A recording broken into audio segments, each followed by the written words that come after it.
இன்னைக்கு நம்ம பார்த்து கும்பிடுறோம் சில பேரை. ஏன் கும்பிடுறோம்? கும்பிடணும்னு தோணுது. சில பேரை பார்த்தா கும்பிட தோணுது, சில பேரை பார்த்தா கும்பிடு தொலைக்கணும்னு தோணும். படுத்துறாங்க, பதவியில இருந்தாலும் படுத்துறேன், இல்லைனாலும் படுத்துறேன். ஏழை எளிய மக்கள் படும் பாட்ட யாரு படுவா?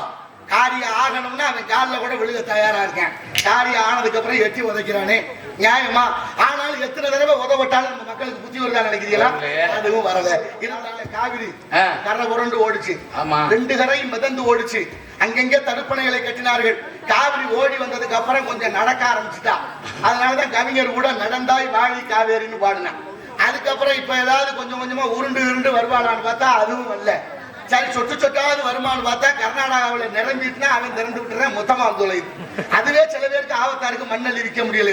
ஆனாலும் பாருங்க, நம்மளும் ஒரு தடவை அந்த காவிரியை கூப்பிட்டு போவோம். நடந்தாய் பாடி காவேரி